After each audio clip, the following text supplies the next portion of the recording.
Today, we're going to unpack a story that's both deeply personal and, honestly, pretty universal when it comes to education. We're going to follow the journey of one teacher in Nepal, Damar Singh Saud. His own experience in the classroom, you see, led him to challenge the entire system and actually propose a new blueprint for the future of teaching. It's quite a story. And it really all begins right here. I mean, before you get into any policy debates or big theories, it starts with this: the human connection. This quote just perfectly captures that simple joy of seeing a student's eyes light up. And that right there, that's the spark that fueled this whole quest for something better.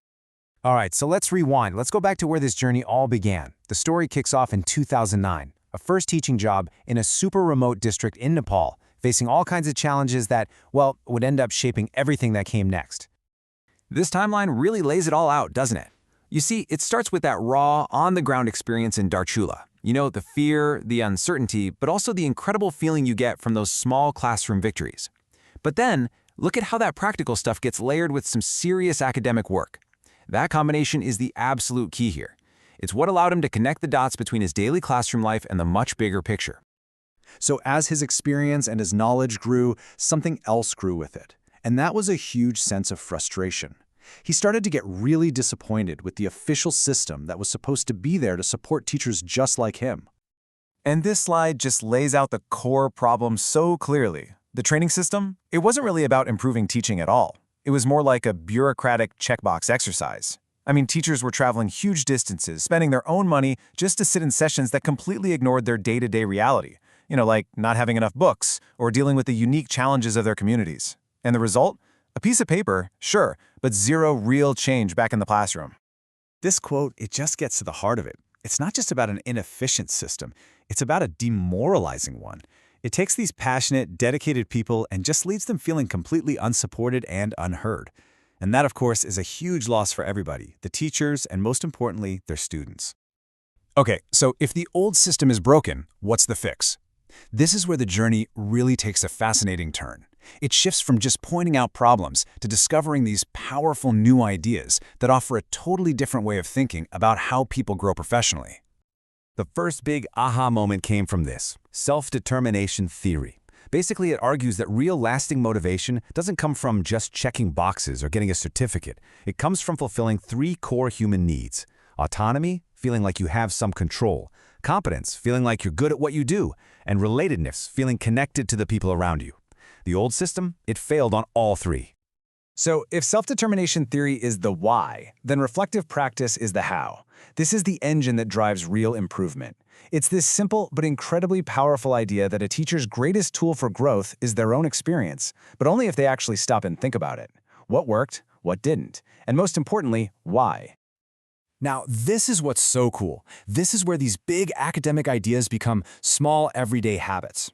This isn't abstract theory anymore. We're talking about keeping a diary after class, asking a colleague to come watch your lesson and give you some real feedback, finding other teachers to collaborate with. This is how a teacher really takes ownership of their own growth.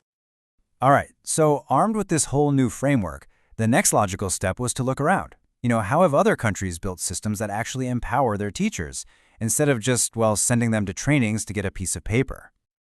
And this comparison between Finland and Singapore is just fascinating. They take pretty different approaches, right? Finland is all about teacher autonomy, while Singapore is a bit more centralized. But, and this is the important part, the core principles are exactly the same. Both systems treat teachers like respected professionals, both make reflection a mandatory part of the job, and both invest heavily in their teachers' growth. That's the common thread. And this right here is probably the most important takeaway from looking at other countries. The goal isn't to just copy and paste Finland's model onto Nepal. It's not going to work like that. The point is that these examples are powerful proof that a system built on trusting and empowering teachers isn't some fantasy. It's real, it gets results, and it's already happening out there. So let's bring this all home. We've seen the personal drive, the broken system, the powerful theories, and the international inspiration. So how does all of that come together into a concrete, actionable plan for Nepal? It starts with a number. Just one number. 5%. That's the proposed minimum slice of the entire education budget that has to be set aside just for teacher professional development. This isn't just a number. It's a hard, tangible commitment. It's a statement that says, we are finally going to invest in our teachers. And this blueprint builds right on top of that financial promise. And notice how it directly tackles all the problems we talked about earlier. It creates local centers, which solves the whole travel issue for remote teachers. It encourages collaboration and reflection to build that competence and autonomy we talked about. And it actually makes those practices a mandatory part of the job. It's a whole plan designed to build a culture of constant improvement from the ground up. And at the end of the day, this is what it's all about. This is the heart of the whole idea. It's about a fundamental shift in how we see teachers. They're no longer just passive people who get instructions and follow a script. They become the active agents, the primary drivers of real educational change. And that matters so much because when you empower teachers, the real winners are always the students. And so, this whole incredible journey, from one teacher's classroom in a remote village all the way to a blueprint for a nation, leaves us with this one powerful question. What can we do to make teachers agents of change? It's a big question to think about, for sure. But as this story shows us, the answer? Well, the answer could transform everything.